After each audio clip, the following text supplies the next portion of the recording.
Maintenant, nous allons accueillir M.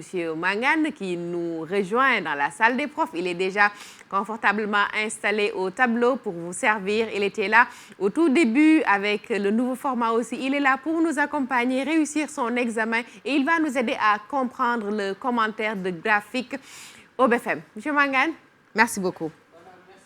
Je suis obligé de revenir parce qu'entre deux cours, toujours, on revient à la salle des profs. Ça fait plaisir. Voilà, et surtout que nous sommes sur la ligne droite, où véritablement nous devons maintenant orienter les élèves vers le BFM, qu'il faut réussir effectivement, parce que le BFM se réussit globalement et par discipline. Chaque discipline compte. Maintenant, ce qu'il faut faire pour réussir, il y a la sérénité, il y a l'organisation, il y a la méthode. C'est un ensemble. Voilà, c'est un ensemble. Maintenant, nous sommes là pour présenter le commentaire de document qui est un des sujets qu'on donne en géographie. Parce qu'il y a en géographie comme en histoire, il y a deux sujets au choix. Et la sérénité doit pousser l'élève à faire le bon choix. Le bon choix, c'est de voir parmi les sujets que j'ai en face de moi, quel est celui qui est le plus accessible. Bon, maintenant, nous, on va présenter le commentaire de document, mais n'oublions pas également qu'il y a... semble accessible par rapport à sa préparation, par rapport même à l'épreuve, parce que l'épreuve même peut être difficile, parce que mal posée peut-être, ou bien qui n'a pas été pris en compte dans les enseignements. Donc l'élève est obligé de lire tous les deux sujets et de faire un choix. Quand on a la possibilité du choix, il faut vraiment choisir. Et maintenant, nous avons... Maintenant, choisir en fonction de ses bagages intellectuels. Effectivement, de toute sa préparation. Parce que le bagage intellectuel, c'est depuis la 6e jusqu'en 3e. Maintenant, en classe, par exemple... Et à l'école primaire. Et à l'école primaire, c'est un ensemble. Voilà. Donc, le commentaire de document, ici, nous avons un document statistique portant sur les indicateurs de développement. Et nous avons identifié 6 pays avec les indicateurs IDH, PIB, espérance de vie, indice de fécondité et les tranches d'âge. Maintenant, après le document qui est la ressource principale de l'élève, il y a un ensemble de consignes, c'est-à-dire les questions auxquelles l'élève doit répondre. En petit 1, par exemple, on dit « donne la signification ». Et c'est très important. C'est très important dans la consigne de bien maîtriser le verbe qui a été utilisé. Donne la signification. De quoi? Des sigles. Et expression suivante. Quel sigle nous avons? Il y a IDH. Quel sigle nous avons? Nous avons PIB. Quelle expression nous avons? Espérance de vie, indice de fécondité. Et l'élève doit travailler avec méthode. Dans ses réponses, dans la réponse de la question 1, l'élève doit prendre chaque élément à expliquer par ligne. Et non pas de tout confondre, ça aide le correcteur, effectivement, de bien lire la copie. Parce que la copie est destinée à un correcteur. L'élève doit s'organiser de telle sorte que le correcteur ne trouve pas de difficulté à comprendre tout ce qu'il a écrit. Maintenant, indice de développement humain, IDH, c'est indice de développement humain pour la correction, que les élèves apprennent aussi. PIB par habitant, c'est le produit intérieur brut par habitant. Les expressions, il y a espérance de vie, qui est la durée moyenne de la vie dans une société donnée, qui est très différenciée entre les pays en fonction du niveau de développement. Maintenant, il y a l'indice de fécondité. L'indice de fécondité, c'est le nombre moyen d'enfants par femme en âge de procréer, 15 à 50 ans pour une période déterminée. Là, je laisse à Mme Lo, le professeur d'économie familiale, vraiment de déterminer cette fourchette d'âge parce qu'elle me repose toujours. Oui, mais on peut avoir un enfant à 14 ans. Oui, la limite, c'est 49 ans. Bon, mais dans tous les cas, les femmes sont tous des femmes, mais elles ont des physionomies différentes qui déterminent ces différences de période. Pour ne pas ouvrir la querelle avec Mme Lo. Maintenant, la deuxième question, c'est classe ces différents pays. Nous avons l'Allemagne, Brésil, Inde, Japon, Mali, Sénégal. Nous les classons en fonction de leur IDH. Il y a d'autres indicateurs. Il y a d'autres indicateurs qui sont donnés au tableau, mais on vous dit en fonction de l'IDH. Et là, l'élève, il revient sur la colonne IDH pour ne pas faire d'erreur. Donc, c'est un aller-retour entre le document et la copie. Il faut aller à la pêche. Ah oui, il faut aller à la pêche.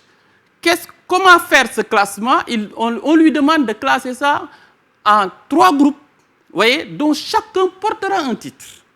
Donc, c'est à l'élève, c'est à toi de trouver le titre de chaque colonne. Et en termes de classement, l'outil le plus adapté, le plus approprié pour faire un classement, c'est réaliser un tableau de classement. On a dit 3 groupes, 3 colonnes. Maintenant, chaque colonne portera un titre. Alors, quand on observe les IDH, il est facile de distinguer ces 3 groupes. Il y a les pays à développement humain élevé,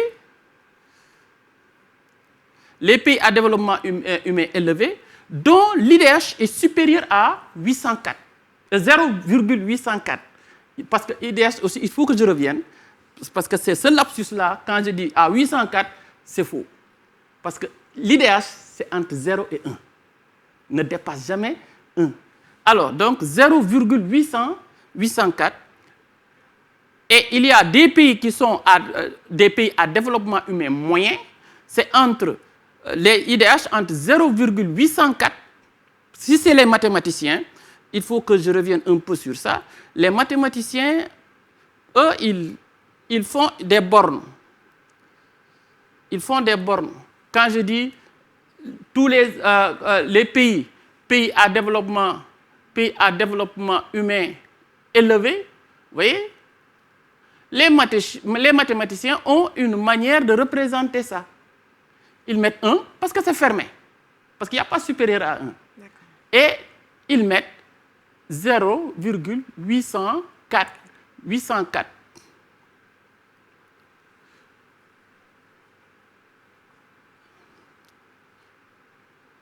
0,804, mais c'est strictement supérieur. Donc, qui n'est pas inclus dans le crochet. Donc, c'est à l'extérieur. Voilà. Maintenant, on revient sur toujours notre tableau pour continuer le classement. Il y a des pays à développement humain faible. Vous voyez? Les pays à développement humain faible, leur IDH est inférieur à 507. 0,507. Parce que, bon, 507, c'est plus facile à réaliser, parce que, à dire comment. Alors, maintenant, dans le classement, qu'est-ce qu'on observe? Regardons notre tableau de statistiques. Quels sont les pays dont l'IDH est supérieur à 804? Nous observons, c'est une simple observation. Ah oui, Allemagne. Vous voyez? Ah oui, le Japon, qui est à 0,915. Quels sont les pays qui ont un IDH supérieur à 804, mais inférieur à 507? Supérieur à 507 et inférieur à 804. Nous avons... Donc, par 804, nous devons entendre 0,804. 0,804, voilà. Si je dis 804, sans mettre 0, aidez-moi à mettre 0, 0, voilà. Alors là, nous avons le Brésil et l'Inde. Et les pays à développement humain faible, ce sont ces pays-là dont l'IDH est inférieur à 0,507. C'est le Mali et le Sénégal, malheureusement. Malheureusement. Donc, mais c'est ça la répartition qu'on peut faire à partir de l'IDH. Maintenant, le développement étant un aspect global, on ne peut pas tout de suite dire que le Brésil et l'Inde, comme ils ont un IDH moyen, ils sont dans la moyenne, ils sont développés. Parce que le développement est multidimensionnel. Vous voyez, ce n'est pas parce qu'on a atteint un niveau de développement industriel qu'on peut se prévaloir d'être un pays développé. Ce n'est pas parce qu'on est riche, comme le Qatar, où on a les pétrodollars, qu'on tire des ressources naturelles, qu'on peut se dire que nous sommes un pays développé. Le développement, c'est un ensemble où véritablement on met beaucoup de caractéristiques dont d'ailleurs l'espérance de vie, l'indice de fécondité, vous voyez, on met le niveau d'alphabétisation des adultes, l'accès à l'eau, l'accès à l'électricité, oui, tout ça contenu dans un indice synthétique qu'on appelle indice de développement humain qui nous permet d'avoir cette répartition de pays. Pour continuer toujours l'exploitation, l'exercice, il y a un petit 3. On nous dit, à partir des exemples de l'Allemagne et du Sénégal, compare les tranches d'âge en rapport avec l'espérance de vie, l'indice de fécondité respectif de ces deux pays. Donc, on retourne à la pêche. Nous avons l'Allemagne, nous avons le Sénégal. C'est les deux lignes qui nous intéressent. Mais qu'est-ce qu'on est en train de comparer? On compare toujours deux choses, ou deux éléments ou plusieurs éléments. Maintenant, qu'est-ce qu'on est en train de comparer? Les tranches d'âge. Les tranches d'âge, il y a 0 à 24 ans, c'est les moins de 25 ans qu'on appelle communément les jeunes. Il y a les 25-59 ans qu'on appelle les adultes et les 60 ans et plus, comme moi, qu'on appelle les vieux. Donc, et qu'est-ce qu'on est en train de faire avec chaque tranche d'âge est représentée par un pourcentage dans la population. Dans la population allemande, les jeunes représentent 24%. Dans la population sénégalaise, les vieux représentent 5%. On va comparer les différentes classes d'âge entre le Sénégal et l'Allemagne, en fonction de quoi on trouvera une explication à partir de l'espérance de vie. Parce que l'espérance de vie, comme on l'a dit, c'est la durée moyenne, vous voyez, de vie dans une société. Regardons l'espérance de vie de l'Allemagne. 81 ans. Un Allemand qui naît sans accident, sans malformation, les conditions de vie sont tellement réunies qu'il peut espérer vivre 81 ans. Alors qu'un Sénégalais qui naît au Sénégal, dans les conditions de vie actuelles du Sénégal, ne peut espérer vivre que 67 ans. Bon, il faut dire que moi, quand j'étais en terminale, on nous disait 54 ans au Sénégal et on était très triste parce qu'on allait à la retraite à 50 ans, donc on n'aura que 4 ans pour jouir de ce moment où on nous considère comme des sages. Alors maintenant, nous sommes à 67 ans. J'espère que d'ici quelques années, on va rejoindre 81 ans. Et pourquoi pas 90 ans? Oui, 90 ans. Moi, je préfère avoir 126 ans comme ma grand-mère. Voilà, comme ça, je vais vivre jusqu'au dernier jour. Que votre vœu soit exaucé. Et on va vivre ensemble jusqu'au dernier jour et échapper à cette pandémie, Inch'Allah. Donc, la tranche d'âge peut s'expliquer. Si vous regardez bien pour l'Allemagne, l'Allemagne a que 24 ans de jeunes.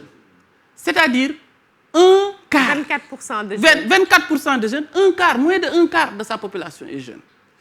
Et pourquoi? Pourquoi? Parce que l'indice de fécondité de l'Allemagne est très faible.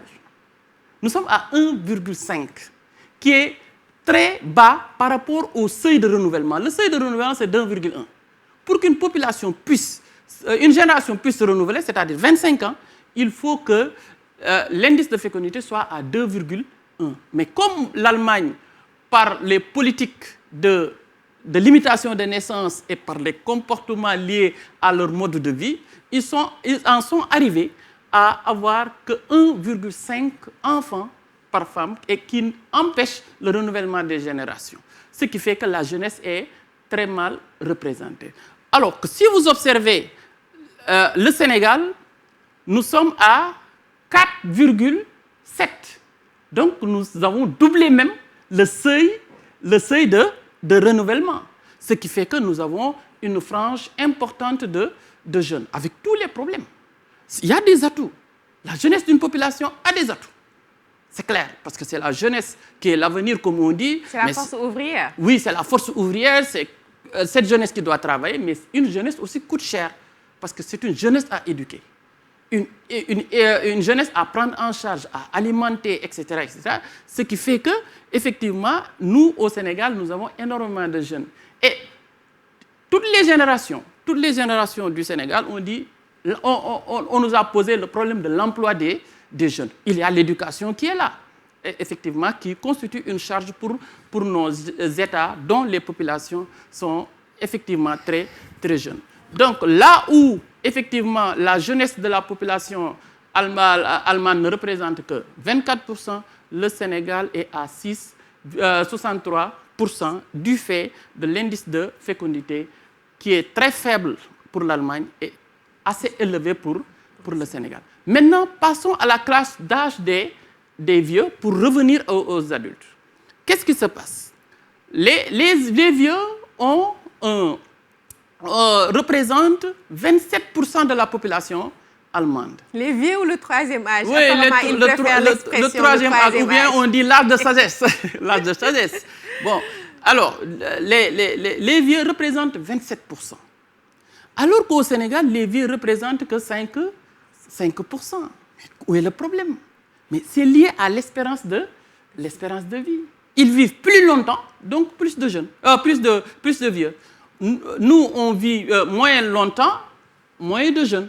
C'est pourquoi si vous regardez, par exemple, deux pyramides des âges, ce que l'on appelle pyramide, c'est un graphique simplement, qui représente la population dans ses différents segments, tranches d'âge, structure par âge, mais également dans la séparation entre les hommes et les femmes. Parce que, effectivement, si on avait bien regroupé les données, en fait, bien repris les données, vous allez vous rendre compte qu'à chaque période de la vie, il y a une différenciation entre les hommes et les femmes. Paraît-il, il est plus facile d'avoir une fille que d'avoir un garçon. C'est pourquoi on dit, quand quelque chose manque, on dit « dombu góor la ». Ça, c'est une manière de parler, mais c'est une réalité aussi biologique qui est là et que nous vivons. Donc, si vous reprenez, par exemple, si vous prenez la pyramide des âges de l'Allemagne, elle aura cette forme. Vous voyez, arrondie.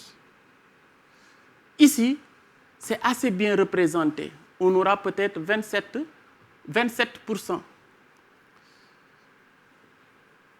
pour l'Allemagne. On aura 27%. Vous voyez?